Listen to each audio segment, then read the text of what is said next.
In the hopes that they will be the missing piece in the puzzle to put an end to the team's losing record, Ferrari is looking for a new Formula One team boss. Ferrari's streak of poor performance in Formula One continued in 2022, which resulted in team principal Mattia Binotto's dismissal. More or less, we all know that a portion of Binotto's demise was caused by Ferrari's failure to advance in a number of crucial areas while he was in charge. His departure, however, is merely a symptom of a far larger issue that, as we'll demonstrate, still has deep roots within Ferrari's organization and must be addressed if Ferrari is to make any real strides forward. Today, we're going to discuss the fundamental Ferrari flaws and how a new F1 team boss will never be able to fix them. Let's get started. For all the team's shortcomings in 2022, Binotto's departure can be at least particularly attributed to an upper management structure that is defective and gives authority to those who are too far removed from the F1 squad. At Ferrari, the CEO and chairman make all the decisions.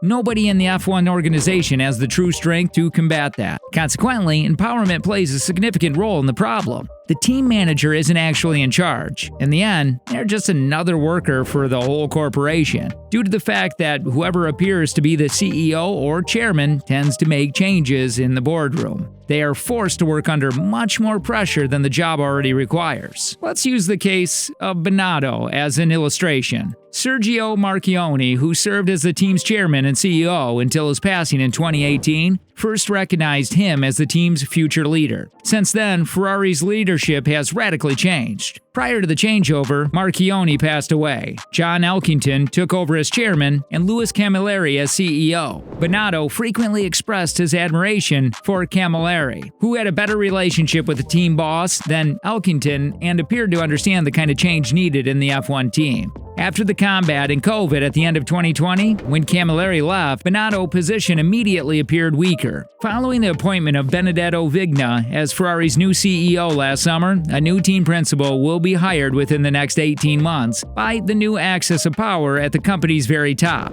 Just take a look at what Toto Wolff, the CEO of Mercedes, had to say about Binotto's resignation, claiming that his rival held on to power longer than I imagined, because being forced out of one's position at some point is unavoidable. Since entering Formula One 10 years ago, Wolff has dealt with 4 different Ferrari team managers. At Mercedes, he is part of a far more powerful F1 hierarchy. We all know about this later part of the video, so he is qualified to make judgments, and the evidence supports them. During the V6 turbo hybrid engine era alone, Stefano Domenicali, Marco Mariachi, and Maurizio Arrivabene have all been fired from their position as team principals. As soon as he was pushed, Binotto began to jump. The renowned Italian team, according to Wolff, is under unquestionably greater strain than any other team and is subjected to cruel treatment. There is ample evidence throughout Ferrari's history that the company has never quite operated as effectively as an F1 team should. The apparent exception is the domination era, which was led by Jean Todt,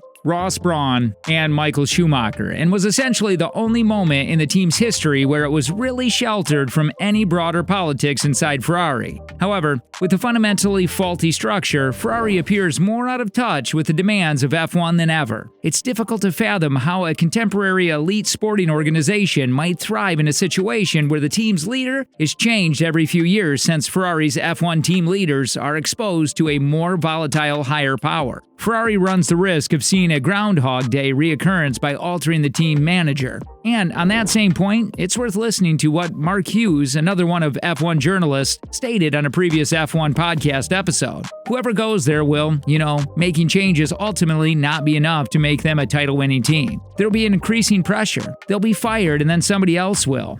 It'll just go on and on. The fact that Bernardo's head has been taking will seep through the culture elsewhere, and we revert to a team where people are afraid to go out on a limb and be creative. I think what we're seeing is the early stages of a long-term problem for Ferrari, I think. I don't see this as the beginning of a recovery. I see this as the beginning of a deeper problem. However, Ferrari's top echelons, trigger-happy types, will probably overlook the significance. They treat an F1 team like any other business, driven by the desire to see quick results and placing an excessive amount of weight on what other people, particularly the Italian media, have to say about things. Binotto may not have been the ideal team leader, and he may prove to be lacking, but time and liberty are necessary for any leader to truly leave their mark on a group. Ferrari had a race-winning car once more in 2022, following 2 self-inflicted years in the wilderness. While this season revealed Ferrari's annoyingly recurring faults in strategy, engine reliability, and car development, it was the season's performance that stood out and the first time Binotto really had to grapple with it. It can be argued that the wisest course of action was to give the team principal the authority to attempt to resolve issues in 2023 and take action if necessary. Expecting a reversal in a short period of time is, at best, unrealistic. It's dangerously close to the mindset of a football team to replace one person and expect it to be the answer, which might result in a new manager quitting when there is a convenient short-term improvement. But doing so defeats a much bigger goal because every time it occurs, the clock is reset, and the majority of the good that has already been accomplished is undone. Ferrari is not the only F1 team that is affiliated with a larger empire, but what makes its squad special is how easily that can be done and how frequently it does. Binotto, seeming equals at Mercedes and Red Bull, for instance, are anything but comparable. CEO of Rebel Racing and other Red Bull branded F1-related endeavors is Christian Horner. Wolf holds stock in the Mercedes F1 team in addition to serving as CEO. They actually enjoy a level of security and independence that a fair team principal could only imagine. Moreover, in contrast to Ferrari, the rebellious Mercedes F1 team are not just numbers on a balance sheet that one or two distant higher authorities, such as the chairman or CEO of a much bigger organization for which he has ultimate control over and a responsibility to maintain shareholder satisfaction. Since its inception in Formula One in 2005, Red Bull has been led by Horner, whereas Mercedes has been led by Wolff since 2013. It's not a coincidence that Mercedes has won 8 constructors and 7 drivers' championships since Ferrari's last victory in 2008, while Red Bull has won 6 driver titles and 5 constructors' crowns. Each team has faced challenges on its own. But how often have you heard of Dietrich Mateschitz interfering with Rebel Racing's management structure during the team's early V6 turbo hybrid era struggles? Or Ola Shalanius racing to hire additional employees at Mercedes at the beginning of 2022 when it made serious mistakes with the new technical regulations? It didn't because the squad captain could either make decisions on their own or at least trust the top authority. What is the answer given that Binotto's successor must take on the responsibility of trying to win a championship for Ferrari for the first time since it won the Constructors in 2008?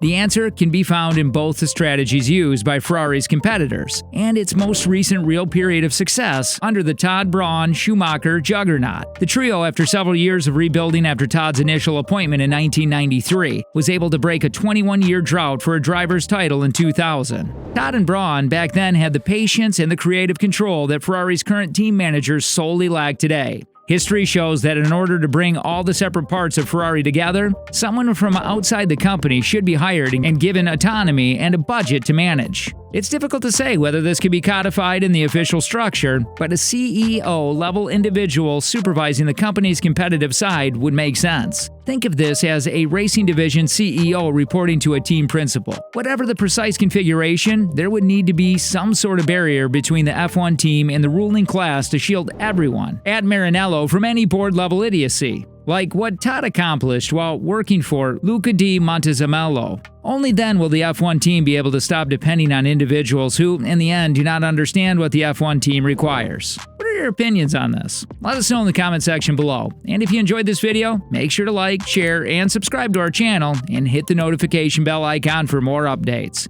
Thanks for watching.